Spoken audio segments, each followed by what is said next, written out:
Hi, and welcome to the Stock Market Palantir. Don't forget to subscribe and drop your comments below. All right, let's see the analysis. Let's just look directly at the tape because the numbers coming out of late February 2026, they're telling a story that goes far beyond a simple earnings beat. We are looking at Hut 8 stock trading north of $50 a share. That is a massive vertical move from the $10 range we saw just a year ago in early 2025. But honestly, it is not just the price appreciation that grabs you. It is the violence of the move. We are talking about a beta of 6.17. Right. A beta of 6.17. I mean, that isn't really an investment metric. That is, frankly, a heart attack on a chart. It is volatility, yes, but it signifies momentum. That is 6 times the volatility of the broader market. And if you dig into the volume profile, specifically off-exchange, the data is staggering. On February 24, 2026, the off-exchange short volume ratio hit 53.37%. 4 days prior, on the 20th, it was over 60%. Something massive is happening here. I agree something massive is happening, but I think you were misinterpreting the signal. Those numbers, specifically that off-exchange short volume, they don't just indicate growth or enthusiasm. They indicate a battleground.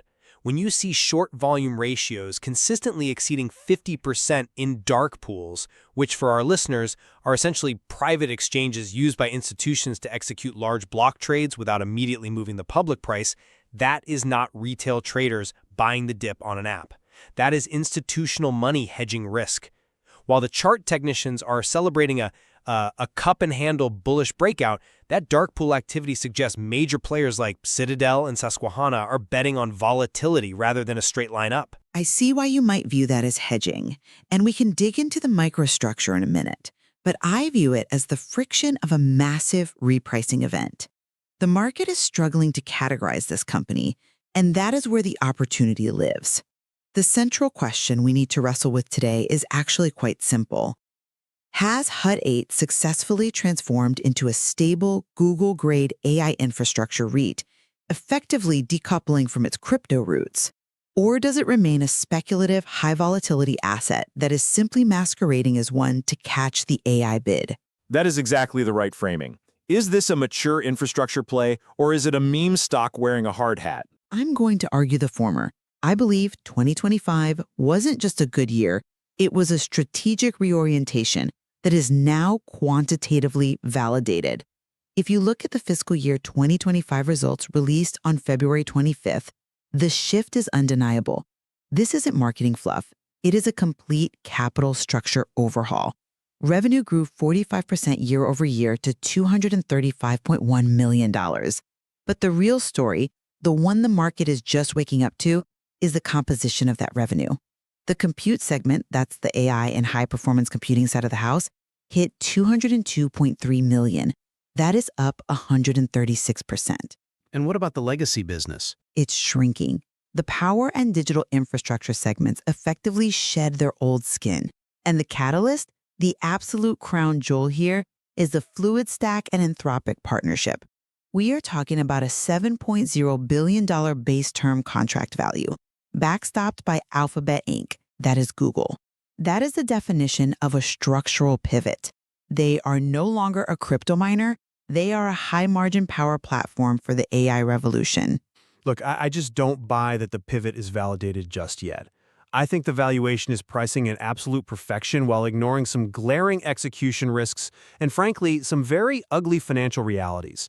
You mentioned revenue growth, but let's look at the bottom line.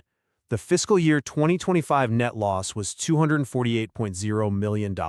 Which was largely an unrealized loss on Bitcoin holdings. That's just accounting noise. It's not just noise when it affects the balance sheet.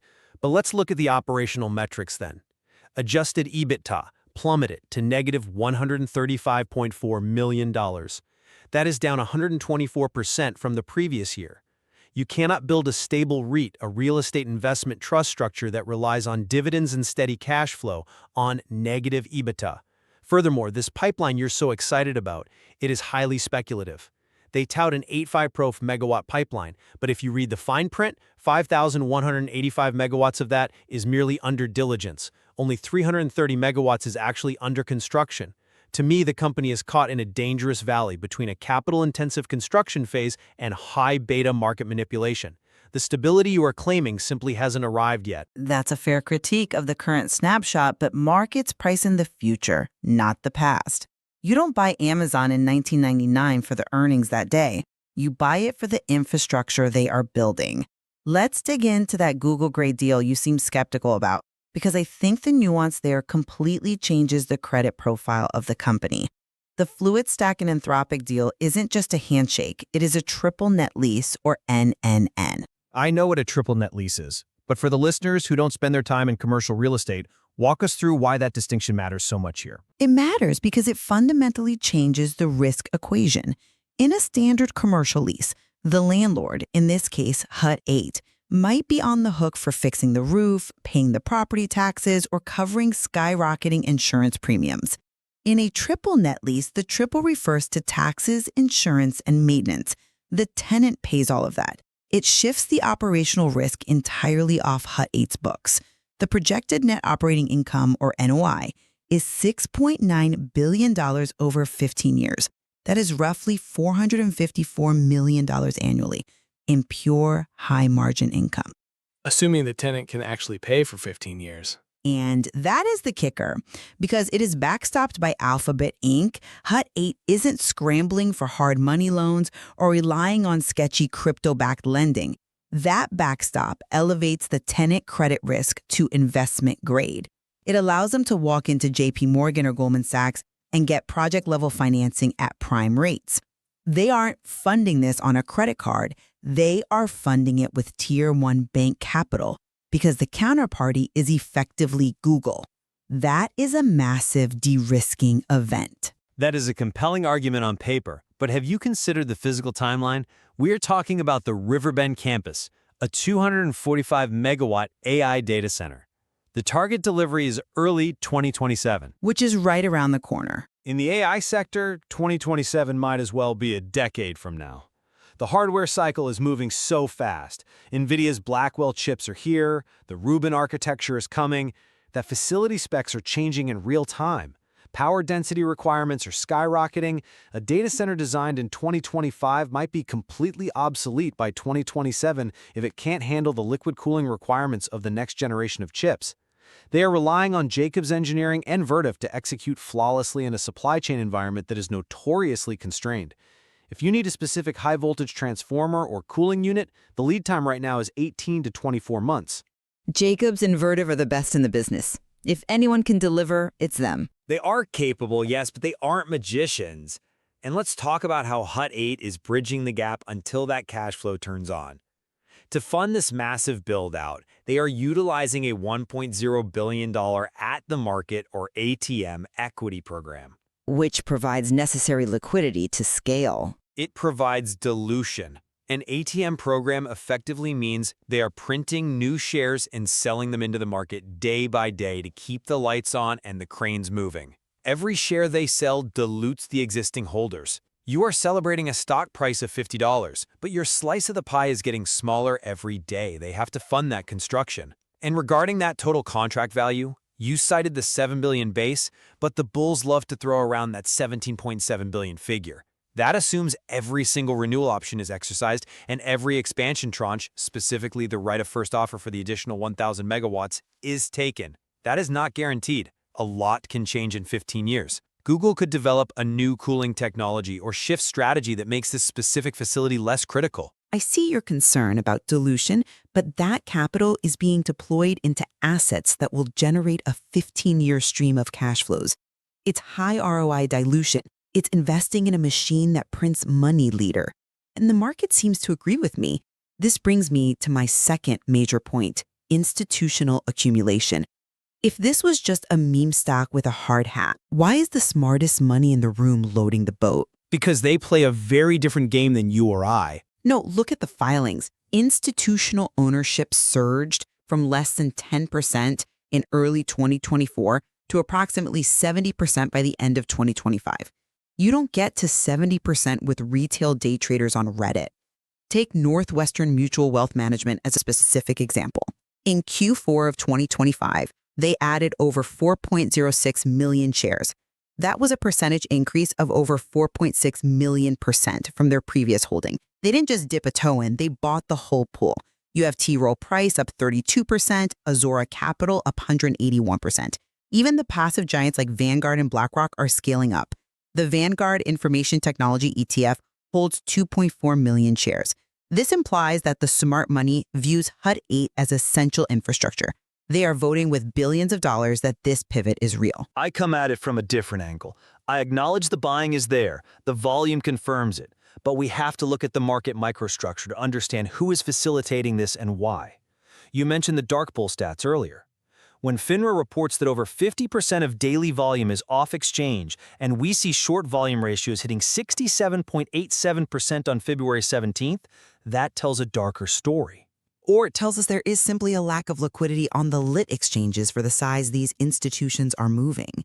If Northwestern Mutual wants 4 million shares, they can't buy that on the open market without spiking the price. They go to a dark pool to find a match. It's more than just sourcing liquidity. Look at the players. We know Citadel Securities, Virtue, and Susquehanna International Group, SIG, are the dominant market makers here. SIG reported holding over 5.29 million call options as of mid-February. But market makers don't just hold naked long calls, they hedge.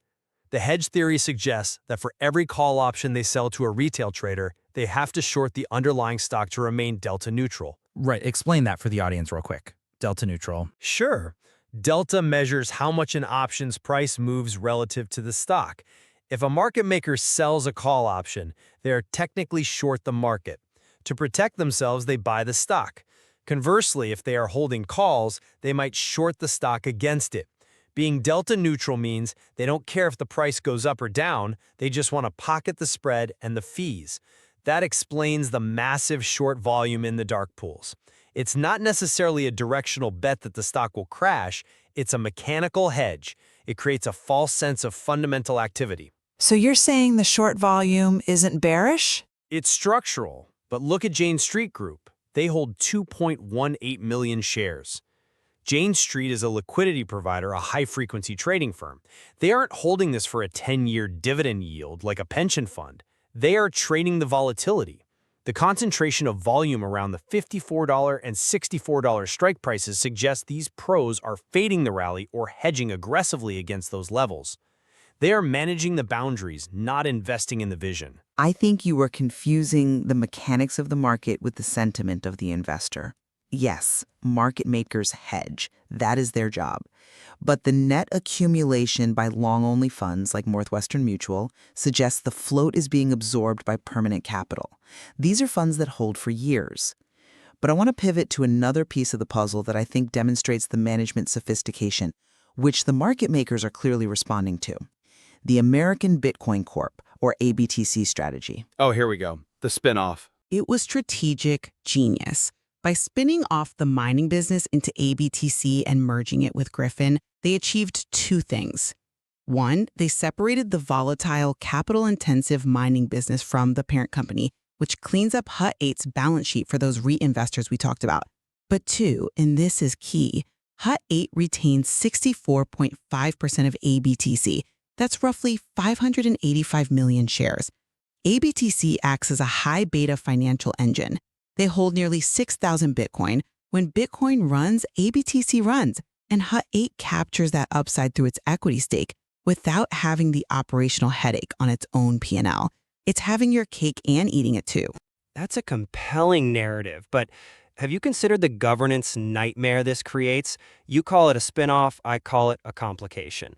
ABTC is a controlled company under NASDAQ rules because HUD 8 holds about 80% of the voting power. This means minority shareholders in ABTC have effectively zero say in how the company is run. But look at the leadership. You have Eric Trump as co-founder and chief strategy officer. Donald Trump Jr. is involved. That brings attention. Attention brings liquidity. It brings political volatility that has absolutely nothing to do with data centers or AI. The stock popped 110% on day one. Sure, that's great for a headline, but for an institutional investor looking for a stable, Google-grade REIT, having a subsidiary run by the Trump family introduces a layer of headline risk that is impossible to model. What if a regulatory agency targets ABTC because of its leadership? And I have to ask, has Hut 8 truly decoupled from crypto if they still consolidate ABTC's financials and hold that massive voting block? If Bitcoin crashes, ABTC crashes, and Hut 8's balance sheet takes a massive hit through that ownership stake. It's not a clean break. It's a messy divorce where they are still living in the same house. I completely disagree. It's a holding company model. Berkshire Hathaway owns many volatile businesses, insurance, railroads, retail, but the parent is stable. Hut 8 is becoming the Berkshire of digital infrastructure, and the market is starting to value them that way. Look at the margins. In Q4 2025, gross margins expanded to 60%. That is a software-like margin profile, not a commoditized miner profile. This is why the analyst community is pounding the table. We have a consensus strong buy rating from 69% of analysts. H.C. Wainwright has an $80 target. Benchmark is at 85. These analysts are looking at the same risks you are, and they are seeing a path to nearly double the current share price. Analysts are often lagging indicators, chasing price action. It is very easy to put an $85 target on a stock that just went from 10 to 50. But let's look at the capital discipline you mentioned. You brought up the sale of the Ontario gas plants to TransAlta. Exactly. They sold a 310 megawatt portfolio of gas plants. Why? Because they are disciplined. They realized that legacy power generation wasn't the highest and best use of their capital. They took that cash and redeployed it into the high-growth AI pipeline. That is textbook capital allocation. Or they needed the cash because they are burning through it. Remember that negative $135 million EBITDA? They sold the furniture to pay the rent on the new mansion. The stock is trading at 50 plus, effectively pricing in the success of the Riverbend campus before a single server has been racked. The valuation is incredibly stretched. If there is any delay in that early 2027 delivery, or if Jacobs Engineering hits a snag, or if the ATM dilution runs heavier than expected, that multiple will compress very quickly. And with nearly 20% short interest, if the momentum turns, the unwind will be just as violent as the rally. That short interest, 19.75% of the float, is essentially rocket fuel. If the company continues to execute, if they announce one more partnership, or if the Riverbend construction stays on schedule, those shorts have to cover. We're looking at a potential short squeeze that could push this well past the $85 targets. The squeeze forces the skeptics to become buyers. A short squeeze cuts both ways. It creates volatility, not long-term value. And for the long-term investor, volatility is the enemy of compounding. You want steady compounding, not a rocket ship that might explode on the launch pad. I'm not convinced by that line of reasoning because we are at the intersection of the two most powerful trends in the economy right now: energy and artificial intelligence. Hut 8 has positioned itself as the toll booth. They have the power, they have the land, and they have the Google contract. The Q4 margin expansion proves the economics work, the institutional buying proves the smart money is on board, and the technicals. The stock is holding above its 200-day moving average, which has been the truth teller for this entire trend. The 200-day moving average is a line on a chart. It doesn't pour concrete or install cooling systems. My concern remains that investors are buying a construction company priced like a SaaS company. The strong buy ratings are comforting, but the dark pool data is the canary in the coal mine. When you have sophisticated firms hedging that aggressively, you have to respect the risk. Hut 8 might be building the future, but the foundation is still wet. The foundation is wet because they are pouring it as we speak. That is what growth looks like. Let's see if it dries before the market turns. A fair challenge. And that brings us to the end of our time. It's a fascinating case study in market structure, pivot strategy, and high-stakes execution. We will definitely be watching those 13F filings and the construction updates from Riverbend very closely. And I'll be watching the dark pools. Until next time. If you like this video and want to watch more content like this, don't forget to subscribe. Thanks for watching. See you.